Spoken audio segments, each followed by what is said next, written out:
শ্যামাপ্রসাদ মুখোপাধ্যায়ের সঙ্গী মাখনলাল সরকার তিনি উপস্থিত ছিলেন আজকের মঞ্চে এবং প্রধানমন্ত্রী তাকে সম্বর্ধনা জানালেন। শুধু তাই নয়, তাকে পরিচয় করিয়ে দিলেন শ্রমিক ভট্টাচার্য এবং প্রণামও করলেন। দীর্ঘ প্রতীক্ষা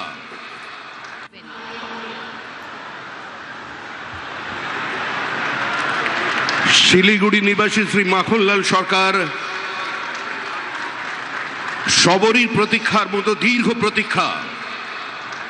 ভারত কেশরী ডক্টর শ্যামাপ্রসাদ মুখার্জি, যিনি ভারতের সংবিধান এবং ভারতবর্ষের অখণ্ডতার জন্য এই বাংলায় জন্মগ্রহণ করে নিজের প্রাণ দিয়েছিলেন, যাকে কাশ্মীরের জেলে রহস্যজনকভাবে কার্যত খুন করা হয়েছিল, এবং তার সেই যাত্রার যিনি সহযোগী ছিলেন, সেই মাখনলাল সরকার ৯৭ বছর বয়স হয়েছে তার, তিনিও আজকের দিনে আমাদের এখানে এসে উপস্থিত হয়েছেন।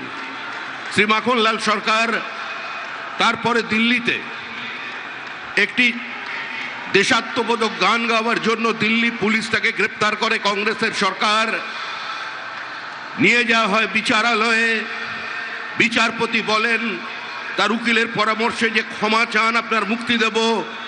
কিন্তু মাখনলাল সরকার বলেছিলেন আমি কোনো অপরাধ করিনি, সুতরাং আমি একটা গান গেয়েছি। বিচারপতি বলেন তাহলে আপনি গানটা গেয়ে শোনান।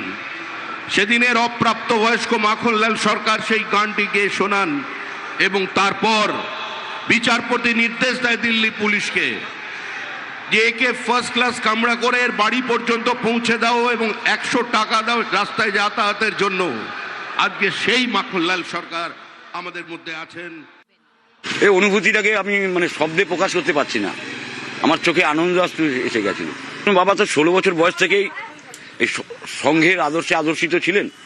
বাবা তখন থেকেই সংঘের খুব ঘনিষ্ঠ ছিলেন। শিলিগুড়িতে যে গুটি কয়েক মানুষ সঙ্গের সঙ্গে যুক্ত ছিলেন, বাবা তাদের মধ্যে অন্যতম ছিলেন। বাবা তখন হিন্দু মহাসভা করতেন শ্যামাপ্রসাদ মুখার্জির আদর্শে আদর্শিত হয়ে। বাবা শ্যামাপ্রসাদ মুখার্জির সঙ্গে কাশ্মীর গেছেন, বাবা কলকাতায় যেতেন, কলকাতায় দেখা করতেন। একবার দিল্লিতে গিয়ে বাবা গ্রেপ্তারও হয়েছিলেন রাষ্ট্রীয় গান গাওয়ার অপরাধে।